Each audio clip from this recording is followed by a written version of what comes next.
When it comes to human resources, being mindful of the law is essential. Any action your company takes has the potential to be scrutinized in the eyes of the law, so it's important to be extra cautious to prevent any potential legal issues. The main legal concern is avoiding charges of discrimination which bring costly consequences. Back pay, punitive damages, and reputational effects are all ramifications for discrimination charges. So, what regulations set the guidelines? There are 8 major forms of legislation that must be closely followed by HR departments. The first major breakthrough for laws against discrimination occurred in 1964 with Title VII of the Civil Rights Act. This act prohibits discrimination based on several class characteristics. These federally protected class characteristics include race or color, religion, sex, national origin, age, disability, pregnancy, military service, citizenship, and genetic information. Discrimination against people in these classes can result in the accusations of disparate treatment or disparate impact. Disparate treatment is when someone claims to have received unequal treatment from an employer because of one of the protected characteristics we just listed. The only exception to this is a bona fide occupational qualification, or BFOQ, that is listed in the employment offering. A BFOQ is a quality or an attribute that employers are allowed to consider when making decisions on the hiring and retention of employees. A quality that, when considered in other contexts, would constitute discrimination and thus be in violation of civil rights employment law. This title also established the Equal Employment Opportunity Commission, or the EEOC. The EEOC is a federal agency that administers and enforces civil rights laws against workplace discrimination. Now let's talk about Executive Order 11246. This executive order was signed into effect in 1965 and established affirmative action for federal contractors. What's affirmative action? It's an active effort to improve the employment or educational opportunities of members of minority groups and women. However, affirmative action only applies to 3 types of companies: federal contractors, companies that have been sued for discrimination, and voluntary affirmative action groups. Recommendations for affirmative actions include advertising job openings in places where minorities will see them, publicizing the company's affirmative action policy, reviewing selection methods to ensure no adverse impact takes place, and appropriately training managers. Contrary to popular belief, these recommendations are not in place to give preferential treatment in hiring. In reality, it's a company's way of seeking to achieve a multicultural and diverse staff. Next, we have the Age Discrimination in Employment Act. This was enacted to prevent anyone over the age of 40 from being discriminated against due to their age in regards to employment. For example, let's say Joe is a 52-year-old qualified candidate looking for work. He submits his application to Patty's Pastries, a local bakery looking for a cashier. After a couple of weeks, he's told they've made an offer to a local college student because they wanted a fresh, young face greeting customers. Under the Age Discrimination in Employment Act, Joe is eligible to file a discrimination complaint with the EEOC and receive compensation for his troubles. Next, let's discuss the Uniform Guidelines on Employee Selection Procedures. This places guidelines on acceptable hiring selection procedures. It's important to note that these are guidelines, not laws, and are mainly used as references for court decisions. Additionally, it provides a rule of thumb for determining disparate impact called the 4/5 rule.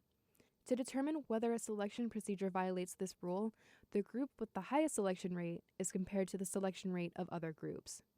If any of the comparison groups do not have a rate equal to or greater than 80% of the rate for the highest group, then it is generally perceived to be a selection method with adverse impact. It also set out 3 different validities that justifies legality of selection methods.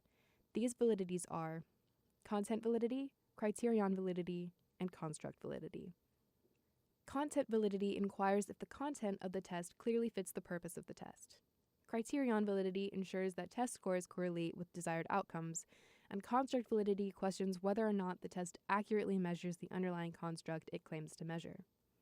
We also have the Pregnancy Discrimination Act, which prohibits discrimination on the basis of pregnancy, childbirth, or other related medical conditions. Let's go back to our earlier example and say that Patty's Pastries is considering another applicant, Hannah. Hannah is a wonderfully qualified candidate for the cashier position. She has extensive previous experience in the pastry business and has excellent customer service skills. However, the hiring manager notices Hannah is pregnant. Immediately, he dismisses her as a candidate because he doesn't want to deal with maternity leave. This is a clear violation of the Pregnancy Discrimination Act, and Hannah would have a legal case for discrimination. Our next piece of legislation is the Americans with Disability Act of 1990. This prohibits discrimination based on disability. To give you an example, let's go back to Joe. Not only is Joe a qualified 52-year-old applicant, but he also has a leg injury that requires him to use a wheelchair. Patty's Pastries denies him employment because his disability would be too hard to accommodate and they don't feel like spending money on making their store wheelchair accessible. This reasoning is not permitted under this act and would be considered an act of discrimination. Next, we have an extension of the Civil Rights Act, which was passed in 1991. This act limits compensatory damages, allows for greater use of jury trials, and prohibits race norming. Race norming is when scores are adjusted on a standardized test by using separate curves for separate racial groups. Finally, we have the Genetic Information Non-Discrimination Act. This more recent act is designed to prohibit discrimination on the basis of genetic information with respect to health insurance and employment. Genetic information includes information about an individual's genetic tests and the genetic tests of an individual's family members, such as medical records. Now, let's practice what we just learned about HR legal guidelines. For example, Petty Power Company supplies electricity to the government and businesses. It requires all employees to have at least a high school diploma. Is this legal? No, it is not legal. Think back to Title VII of the Civil Rights Act. It prohibits employment tests that are not a reasonable measure of job performance, regardless of its intent to discriminate. Does a groundskeeper need a high school degree? Let's try another one. David is an airline pilot. He is reaching standard retirement age, which is 67. He believes he is doing fine in his job, but the airline company, Patty's Planes, has a required retirement age of 67. Is this policy legal? Yes, it is legal. This type of mandatory retirement policy is legal for safety reasons and can be used as a bona fide occupational qualification. Let's try one more. Jason has been a great team member in a marketing firm. He's at the top of the list for consideration for replacing one of the VPs. However, when the executive board finds out he has a strong family history of heart disease, they decide the job would be too stressful for him and they decide to hire someone else. Legal or illegal? Illegal. It is illegal to use genetic information for any employment decision without exception. Practice more scenarios on your own and research these laws further so you're prepared for any situation.